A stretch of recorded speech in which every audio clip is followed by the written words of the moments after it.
Baik teman-teman, selamat siang. Kita akan memulai untuk pelatihan kita pada siang hari ini tentang tema kita yaitu komunikasi efektif dalam pelayanan di rumah sakit, terlebih nanti di zaman yang sekarang yaitu di era digital. Namun sebelum mulai itu izinkan saya untuk memperkenalkan diri. Nah, ini saya Dr. Andrea, saya memang lulusan dari FK Ugrida Jakarta, lalu melanjutkan S2 di Fakultas Respati Indonesia. Lalu ini beberapa pengalaman pekerjaan saya, ya nggak jauh beda ya. Sebagai seorang dokter memang bekerja di klinisi, pernah di Papua, lalu juga pernah juga di saat ini bekerja di Panti Rahayu, itu sebuah klinik di Nyukang Harjo, Lampung Tengah, dan juga sehari-hari saya berada di Rumah Sakit Maria Regina, baik sebagai klinisi, pernah menjadi Kabid Yanmed, lalu saat ini menjadi Direktur Rumah Sakit. Lalu ini beberapa pengalaman pelatihan yang pernah saya ikuti, memang ada beberapa yang sudah cukup lama sekali dan harus diperbarui. Rekan-rekan yang terkasih, sebelum memulai pertemuan kita, ada baiknya kita safety induction dulu ya. Saat ini kita berada di ruangan pertemuan, lalu pastikan teman-teman duduk dengan nyaman. Ini posisi ergonomi ya, supaya nanti setelah selesai pertemuan teman-teman tidak sakit pinggang. Lalu juga pastikan di area teman-teman dari bahaya kabel, lalu juga air supaya tidak tumpah ya, yang membawa laptop jangan sampai terkena laptop. Lalu juga kita berada di lantai 2, maka nanti ketika teman-teman naik turun tangga, coba gunakan handrail, pastikan untuk tidak jatuh. Lalu jika terjadi kebakaran di belakang ada APAR ya, nanti bisa digunakan. Lalu jalur evakuasi juga ada, lalu titik kumpul kita ada di depan rumah sakit. Kalau mau ke toilet boleh saja nanti dipersilahkan, teman-teman boleh interupsi angkat tangan, lalu boleh silakan ke toilet. Toilet ada di lantai 1. Kurang lebih itu safety induction-nya, supaya pertemuan kita menjadi lancar, lalu bebas dari bahaya dan menjadi berkat untuk kita. Oke, langsung saja kita mulai untuk mempersingkat waktu, bahwa ini adalah tujuan pembelajaran kita pada pelatihan di siang hari ini tentang komunikasi efektif. Kita akan membahas 3 topik. Topik yang pertama, kita akan melihat peran dan tuntutan dalam komunikasi efektif di rumah sakit. Lalu juga nanti kita akan melihat potensi diri kita akan identifikasi kurang lebih apa sih yang menjadi kekurangan, lalu juga menjadi kelebihan di dalam diri kita, supaya komunikasi efektif itu bisa kita aplikasikan dalam pelayanan. Lalu yang berikutnya kita juga akan memahami sebagai seorang komunikator atau komunikan yang baik, prosedurnya itu harus seperti apa. Lalu standar-standar di dalam pembelajaran kita ya, kita mengacu pada SKKNI nomor 234 dari Kemenaker SKKNI nomor 234 Kemenaker tahun 2020 tentang soft skill. Lalu untuk elemen kompetensi kita lebih mengkerucut pada mengidentifikasi kemampuan diri dalam berkomunikasi efektif. Di sini ada 3 komponen UK-nya, yaitu yang pertama tadi sudah saya jelaskan di tujuan tadi ya, tuntutan komunikasi efektif di rumah sakit, sesuai dengan standar yang berlaku, lalu juga nanti tentang potensi diri, kelebihan, kekurangan dalam berkomunikasi, lalu juga nanti prosedur sebagai komunikan dan juga komunikator kita. Bagaimana, apa yang harus kita buat supaya kita menjadi seorang komunikator atau komunikan yang efektif di dalam pelayanan kita. Kurang lebih itu, maka saya harap teman-teman santai saja, nggak usah terlalu tegang, karena ini bukan hal yang baru ya. Kita akan bersama-sama untuk merefresh saja, supaya pelayanan kita menjadi semakin lebih baik.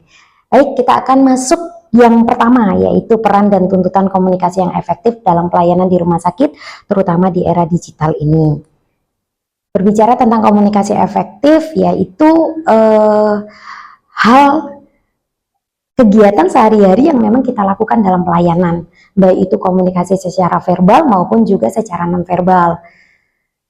Komunikasi itu tidak sebatas dari bagaimana saya berbicara, tetapi juga gestur kita, lalu juga nanti kita akan lihat metode-metode dalam komunikasi yang non-verbal itu tadi juga seringkali kita lakukan, tapi mungkin selama ini kita kurang begitu menyadarinya. Maka komunikasi ini menjadi hal yang penting ya dalam pelayanan kita. Dia menjadi fondasi yang kuat supaya pelayanan kita itu aman, bermutu, dan juga tentu berpusat pada pasien. Karena servis pelayanan yang kita berikan di rumah sakit ya tentu berpusat pada pasien, yaitu kepuasan pasien itu sendiri. Lalu supaya bisa mencapai tujuan itu maka perlu didasari perasaan empati. Jadi berkomunikasi itu bukan sekedar menyampaikan informasi, tetapi juga menciptakan pemahaman bersama.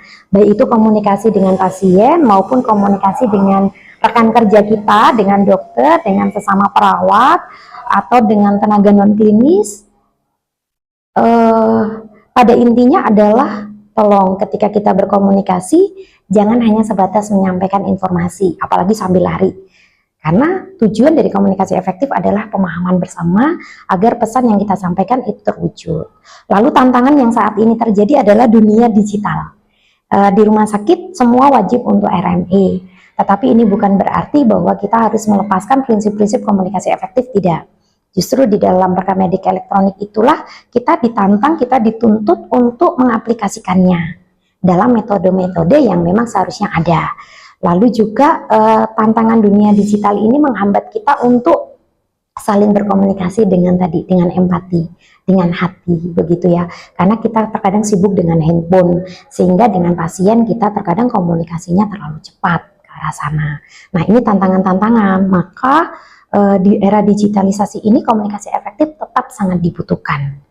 Nah, lalu bagaimana sih cara kita untuk berkomunikasi efektif itu? Nah, di sini ada beberapa metode yang patut kita ingat kembali. Ini bukan hal baru ya teman-teman. Yang pertama adalah metode SBAR. SBAR itu metode di antara kita para klinisi untuk menyampaikan informasi klinis secara sistematik. SBAR itu mulai dari situation, background, assessment, lalu recommendation. Jadi ketika kita menyampaikan kondisi pasien, entah itu kepada konsul kepada dokter ataupun menyampaikan kepada ketika kita transfer internal dari UGD misalnya ke rawat inap atau sebaliknya atau ke penunjang, ya metode yang harusnya digunakan adalah SBAR karena di situ nanti akan mencakup semua informasi klinis pasien secara sistematis. Lalu komunikasi itu juga kita dokumentasikan dalam SOAP. Nah, contohnya adalah dalam CPPT. Di dalam CPPT itu kita mengkomunikasikan kondisi pasien itu secara terstruktur, mulai dari S, subjektif, objektif, assessment, lalu planningnya. Nah, di dalam SOAP ketika kita melakukan komunikasi secara verbal, misalnya via telepon kepada DPCP, lalu kita tulis di SOAP, jangan lupa harus diverifikasi oleh DPCP melalui Turbakon. Nah, ini metode komunikasi efektif juga. Lalu bagaimana metode komunikasi efektif ketika kita memberi edukasi kepada pasien? Yang pertama ya tolong gunakanlah dengan bahasa yang sederhana, lalu diulangi poin-poin pentingnya. Jangan menggunakan bahasa medis yang tidak dimengerti oleh pasien. Pakai saja bahasa sehari-hari, kita terjemahkan dalam bahasa yang memang mungkin dimengerti. Karena pasien kita sangat variatif, mulai dari yang pendidikan tinggi sampai dengan pendidikan yang orang-orang yang sederhana. Lalu dikonfirmasi kepada pasiennya, kurang lebih pasien itu sudah mengerti atau belum. Lalu ketika pasien berbicara, komunikasi itu harus dua arah, maka ya didengarkan secara aktif. Seperti itu. Lalu komunikasi efektif juga akan kita terapkan ketika kita mengalami keluhan. Keluhan ini bisa dari pasien, bisa juga dari keluarga pasien, atau juga dari rekan-rekan kerja kita, jejaring kita. Bagaimana cara berkomunikasi efektif terhadap keluhan ini? Ya, yang pertama kuncinya adalah cepat tanggap. Lalu ketika ada orang yang mengeluh atau instansi yang mengeluh, divalidasi dulu apa yang mereka pikirkan, apa yang menjadi keluhan mereka, lalu kita tanggapi. Kalau ada solusi ya segera diberikan solusi, kalau tidak ya kita melakukan prosedur-prosedur penanganan keluhan. Kita kan ada beberapa prosedur ya, tergantung dari tingkat keluhan-keluhan atau komplain yang dialami. Nah, kurang lebih itu beberapa metode dalam komunikasi efektif ya teman-teman. Sampai di sini apakah cukup dimengerti? Ada pertanyaan? Saya rasa sudah cukup ya. Ini kan hal sehari-hari yang bisa kita lakukan. Lalu kita masuk ke dalam poin yang kedua, yaitu tentang potensi diri dalam melakukan komunikasi efektif sesuai dengan standar dan kemampuan diri. Bagaimana kita berkomunikasi secara efektif tentu sangat dipengaruhi oleh potensi diri kita ya, oleh diri kita sendiri. Maka cara komunikasi seseorang itu bisa berbeda-beda. Si A akan berbeda dengan si B. Bu Kati akan berbeda dengan Mas Hanafi. Itu sangat dipengaruhi. Nah, maka sangat diperlukan pengenalan diri. Mengenal diri secara jujur itu akan menjadi fondasi penting bagaimana kita membangun kompetensi komunikasi kita efektif yang kokoh itu. Dan ini perlu diasah lewat pengalaman, lewat interaksi setiap hari. Maka teman-teman untuk bisa berkomunikasi dengan efektif jangan pernah takut. Jangan pernah takut untuk melaksanakan komunikasi efektif itu sendiri. Lalu kenali diri kita dengan jujur. Bagaimana sih metode mengenali diri kita dalam berkomunikasi itu? Ada 3 hal yang bisa kita lakukan. Yang pertama adalah self-awareness. Nah, secara jujur kita kenali bagaimana gaya komunikasi saya. Bagaimana gaya komunikasi saya terhadap dokter, terhadap sesama rekan kerja saya, sesama perawat, atau nakes lain, atau yang non-nakes ketika kita minta tolong, atau juga gaya komunikasi kita kepada pasien. Nah, dengan kita mengenali, di situ kita bisa menilai. Lalu yang kedua adalah self-regulation. Jadi bagaimana cara kita merespon? Saya merespon komunikasi dari orang luar terhadap diri saya. Itu juga perlu kita kaji. Karena komunikasi tadi 2 arah. Jadi nggak bisa hanya 1 arah dari saya, tapi juga kita perlu mengkaji bagaimana saya merespon orang lain. Supaya komunikasi efektif itu bisa terjalin. Lalu yang ketiga adalah feedback seeking, meminta umpan balik. Di sini kita punya rekan kerja, kita punya pimpinan, perlu dalam mengenali kompetensi kita di komunikasi efektif itu kita bertanya kepada mereka. Meminta umpan balik, meminta evaluasi bagaimana selama ini saya berkomunikasi. Kurang lebih seperti itu. Jadi setelah kita mengenali diri saya, dari situlah kita bisa mengenal apa yang menjadi kelemahan saya atau apa yang menjadi kekuatan saya dalam berkomunikasi efektif. Nah, ini ada beberapa faktor internal ya yang bisa saya sebutkan, mungkin bisa menjadi bahan refleksi bagi teman-teman. Jadi ada hal-hal yang bisa menghambat dalam berkomunikasi efektif, itu kelemahan diri kita masing-masing. Bisa teman-teman mulai menginventaris ya mana yang menjadi kelemahan atau kekuatan saya. Contohnya kelemahan itu adalah ketidakmampuan kita untuk mengelola emosi. Jadi orang yang moody dipengaruhi oleh emosi. Ketika senang komunikasi baik, ketika tidak senang atau ketika dalam emosi komunikasinya menjadi tidak baik. Nah, ini tentu sangat tidak baik ya di dalam pelayanan rumah sakit. Karena bisa saja pelayanan kita menjadi terhambat kalau kita menjadi orang yang moody, sangat dipengaruhi oleh emosi yang ada di dalam diri. Lalu tidak semua dari kita itu orang yang sempurna itu benar, tetapi itu juga bukan alasan kita untuk menjadi orang yang kepercayaan dirinya rendah. Karena orang yang rendah kepercayaan dirinya itu juga akan menghambat komunikasi. Jadi yang ketiga adalah kecenderungan untuk monolog atau untuk dominasi dalam pembicaraan. Nah, ini juga bisa menghambat. Kenapa? Karena komunikasi itu kan 2 arah ya. Jadi ketika saya sebagai pribadi yang dominan, maka saya akan cenderung untuk tidak mendengarkan orang lain. Maka komunikasi efektif tidak akan berjalan di situ. Lalu yang keempat adalah tentang prasangka. Pribadi yang mudah berprasangka, terlebih prasangka yang negatif, stereotip terhadap orang lain itu juga akan menghambat. Karena di dalam pikirannya sudah ada persepsi-persepsi tentang orang itu, sehingga komunikasi tidak berjalan dengan lancar. Lalu yang berikutnya adalah tadi, keterampilan untuk mendengarkan minim. Ini terutama pada orang yang monolog, pada orang yang sudah memiliki prasangka-prasangka terhadap lawan bicaranya. Itu hal-hal yang bisa menjadi penghambat, melemahkan komunikasi efektif kita. Tetapi juga kita mempunyai hal-hal yang bisa menjadi kekuatan, menjadi pendorong, menjadi pendukung dalam berkomunikasi efektif. Yang pertama adalah tadi kesadaran diri. Kesadaran diri bahwa saya sedang berbicara, saya sebagai komunikator atau saya sebagai pribadi yang mendengarkan sebagai komunikan, nah itu akan mendukung kita. Akhirnya ya kita menjadi pembicara yang baik atau menjadi pendengar yang baik. Lalu yang berikutnya adalah kecerdasan emosional. Ya kita tahu bahwa kita bekerja itu untuk melayani pasien, maka kita kesampingkan semua emosi-emosi yang mungkin ada di dalam diri kita, fokus kita adalah untuk melayani. Lalu yang berikutnya adalah kemampuan untuk mendengarkan secara aktif, supaya juga kita ada masukan ya dari orang lain, dari lawan bicara kita. Lalu ketika berbicara itu yang jelas, konsonannya yang jelas. Lalu juga yang kita bicarakan juga yang jelas. Jangan mudah untuk ngalor ngidul gitu ya. Jadi pembicaraan kita tidak terarah. Lalu juga kita ini sebagai tenaga kesehatan, sebagai pelayan di rumah sakit, ya kita apapun yang kita bicarakan, apa yang kita komunikasikan itu hendaknya bisa dipertanggungjawabkan. Lalu yang terakhir adalah kemauan untuk belajar, karena tadi saya katakan bahwa kita itu bukan orang yang sempurna, maka dari hari ke hari ya baiknya kita selalu belajar, belajar dan belajar sehingga pribadi kita menjadi orang yang lebih baik termasuk dalam kemampuan kita untuk berkomunikasi. Nah, itu adalah bagian topik yang kedua, teman-teman. Apakah ada pertanyaan?